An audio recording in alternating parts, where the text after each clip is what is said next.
Allah, dilimde Allah, zikrimde Allah, fikrimde Allah, aklımda Allah, aşkımda Allah, aslımda Allah, kanımda Allah. Hasbi Rabbi Cellallah. আসসালামু আলাইকুম সবাইকে, কেমন আছো তোমরা সবাই? সবাইকে ঈদ মুবারক। আশা করি সবার ঈদ অনেক অনেক ভালো কাটবে। তো ফাইনালি আমাদের গরুও কেনা হয়ে গেছে। তো আমি অনেক অনেক গরুর ভিডিও করেছি, বাট আমাদের গরু ভিডিও করবো না, এটা তো হতেই পারে না। তো আমার জামাইকে আমি বলছি, তোমরা যখন আমাদের গরু কিনতে যাবো তখন কিন্তু আমার জন্য কিছু কিছু ভিডিও নিয়ে আসবা। আমি এগুলো দিয়ে এগুলো দিয়ে আমি একটা ব্লগ করবো, সবার সাথে শেয়ার করব। তো যেই কথা সেই কাজ। আমার হাজবেন্ড তো ওখানে যে শর্ট শর্ট ভিডিও আমার জন্য করে নিয়ে আসছে। তো আমাদের দুইবার গিয়েছিল, সকালেও একবার বের হয়েছিল। তো তখন আমাদের হয়নি, আমাদের বাজেট, তারপর আমাদের মন মতো বাজেট অনুযায়ী ওরকম গরু হয়নি। তো বাসায় চলে আসছিল। এটা সকালে যখন গিয়েছিল তখন অনেক গরু দেখেছে, দামাদামিও করছে, বাট আমাদের পছন্দ মতো হয়নি। তো বাসায় চলে আসছে। দেন আবার সন্ধ্যার পর নাকি বিকেলে যেন আবার বের হয়েছিল। তো নেক্সট টাইম যখন বের হয়েছিল তখন আমাদের পছন্দ হয়েছে, তখনই কিন্তু আমাদের গরুটা কেনা হয়েছে। আর আমার বাচ্চার তো প্রচুর মন খারাপ, ওর বাবা কখনো হাটে যে ফেরত আসেনি, বাট তখন ও অনেক আশা নিয়েছিল যে ওর বাবা গরু নিয়ে আসবে। তো যখন নিয়ে আসেনি তো মন খারাপ ছিল। তো ওর বাবা আবার সাথে সাথে খাওয়া দাওয়া করে আবার বের হয়ে গেছে বাচ্চার মন খারাপ দেখে। তো ওখানে যে আবার অনেক অনেক গরু দেখছে। তো আমরা এবার বলছিলাম যে আমাদের পছন্দের লাল গরুটাই আনবা। তো আমাদের পছন্দের লাল গরুটাই নিয়ে আসছিল। আর আমাদের গরুটা মাশাআল্লাহ আমার খুবই পছন্দ হয়েছে ছিল। অ্যান্ড আসলে এই গরুটা দেখতে না খুবই কিউটও, যেরকম আবার সুন্দরও, বডিটা খুবই সুন্দর আমাদের গরুর। আর আমার অনেক বেশি পছন্দ হয়েছে লাল গরু।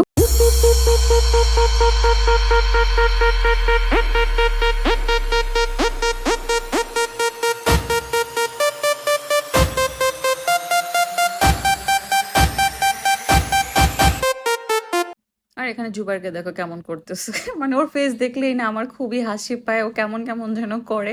তো ফাইনালি অনেক ঘোরার পর আমাদের গরুটাও কেনা হয়ে গেছে। তো ওর অনেক পছন্দ করে আমাদের এই গরুটা কেনা হয়েছে। অ্যান্ড আমাদের সবার কাছে অনেক বেশি ভালো লেগেছে।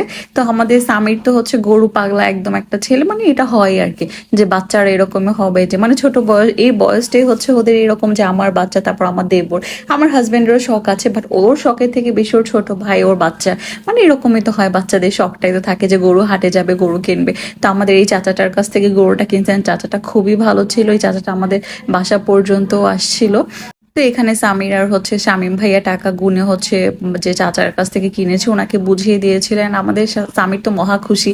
ও গরুর জন্য মালাও নিয়ে গিয়েছিল, কিনে অনলাইন থেকে অর্ডার করছিল, ওটা ওর পছন্দ মতো। তো ওটা আবার নিয়ে গেছিল গরুকে পরানোর জন্য। খুশি তো? আলহামদুলিল্লাহ। খুশি? এখন নাম কি? গরু কি আপনার পালায়? খায় কি? আমার কোরবানি যদি কবুল হয় এটা দাম করেন, কত করুন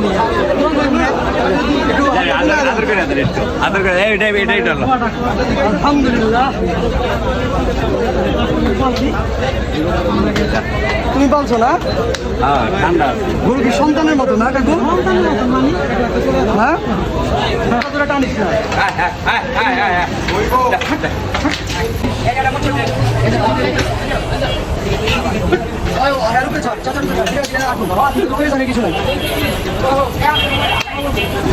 ले फिर आ गए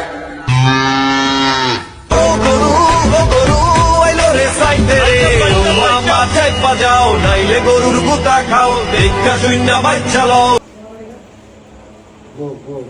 তো এখানে দেখো আমাদের বাসা দুইটা গরু পাগলা ছেলেকে, ওরা যে গরুর প্রতি এত ওদের নেশা, কি যে ভালো লাগে। দেখো গরুর উপরে চাচা ভাতিজা একদম শুয়ে পড়ছে। তো আমার বাচ্চা তো ওর চাচার সাহস দেখে, তো ওরও সাহস তো এইভাবেই বেশি, আরো বেশি সাহস বেড়ে যায়। তো আমার বাচ্চা পরের দিন আবার গরুকে গোসল করাতে নিয়ে গিয়েছিল নদীর পাড়ে। তো আমার বাচ্চা তো সাথে যাবে, ও গরু ধরবে, ওর অনেক শখ, বাচ্চা মানুষ তো। তো চাচার সাথে ধরে ধরে গরুকে নিয়ে গেছে, নিজে গোসলও করাইছে। তো ও তো অনেক বেশি খুশি হয় আসলে। গরু, তারপর ছাগলও আছে, ওর নানু ওকে গিফট করছে। তো ছাগল নিয়ে সারাদিন পড়ে থাকবে, ছাগলকে গোসল করাবে, খাওয়াবে, একটু না খেলে পাগল হয়ে যাবে। তো এটা আমাদের পরের দিন, যেদিন কিনেছিল তার পরের দিন গোসল করাতে নিয়ে গিয়েছিলেন গরুকে, নদীর পাড়ে নিয়ে গিয়েছে। তো ওখানে যে আমি বলছিলাম যে ওখানে যে আমার জন্য যে গোসল করাবা, ওই ভিডিওগুলো করে নিয়ে আসবা। তো ওখানে আবার আমার বাচ্চাকেও দিয়েছিলাম। ওকে এভাবে বের হতে দেই না, বাট ওর বাবা যখন বের হয় তখন বের হতে দেই। তো ও তো অনেক খুশি বের হয়ে। তো এখানে আবার সবাই ওদের মতো করে ছবি তুলছিল। Allah, dilimde Allah. Zikrimde Allah, fikrimde Allah, aklımda Allah, aşkımda Allah, aslımda Allah, kanımda Allah. Hasbi Rabbi. আর আমার হচ্ছে লাল কালো সাদা এই গরুগুলো না অনেক বেশি ভালো লাগে, সব থেকে বেশি লালটাই ভালো লাগে, তারপর সাদা কালো বাকিগুলো ভালো লাগে। আসলে গরু বলতেই আমার অনেক ভালো লাগে। এখানে দেখো আমার বাচ্চাকে, ওর কি পরিমাণ সাহস, লাথি দিবে না কি করবে ওর কোনো চিন্তা নেই। ও হচ্ছে চাচাদের সাথে মিলে গোসল করাইতেছে, মানে ওর অনেক শখ, ওর চাচার মতো ওর শখ অনেক বেশি। ওর চাচারও যেরকম অনেক বেশি শখ গরু নিয়ে, মানে পশু পাখি ওদের অনেক স্বপ্নের একটা জিনিসের মতো। তো এখানে আবার আমার হাজবেন্ড একটু আদর করছিল, এখানে স্বামীর আবার অনেক যত্ন করে, বারবার গরুকে খাওয়াবে, দেখবে যে ঠিকঠাক খাচ্ছে নাকি, ও অনেক যত্ন করে মাশাল্লাহ। তো ওখান থেকে গোসল করানো শেষ করে দেন বাসায় নিয়ে আসছিল। আর এখানে আমার বাচ্চাকে দেখো দড়ি ছাড়বেই না, ও দড়ি নিয়ে ধরবে, মানে যাবেও ধরে ধরে আবার আসবেও হচ্ছে গরু নিয়ে, মানে ওর এই জিনিসগুলো অনেক ভালো লাগে। তো এই তো আমাদেরটাও তোমাদের সাথে শেয়ার করলাম। তোমরা কার কার হচ্ছে মানে আমি চাই সবার কোরবানি আল্লাহ তাআলা কবুল করুক। আর এটা হচ্ছে আমার জায়ের গরু, সামির ধরে নিয়ে আসছিল, তো ওটাও আবার ভিডিও করেছিল আমার হাজবেন্ড। আমার জায়ের গরুটা খুবই সুন্দর মাশাল্লাহ, একদম চিকচিক করতেছে কালো, তার মধ্যে আবার ওর বডিটা কেমন যেন চিকচিক করতেছে, আমার অনেক ভালো লেগেছে এটাও। তো এটাও আবার আমি পরের দিন সকালে দেখতে গিয়েছিলাম। তো এই তো আমাদের কোরবানির ব্লগ এতটুকুই ছিল। সবাই অনেক অনেক ভালো থেকো, সুস্থ থেকেন, আমাদের জন্য অনেক অনেক দোয়া করে দিও।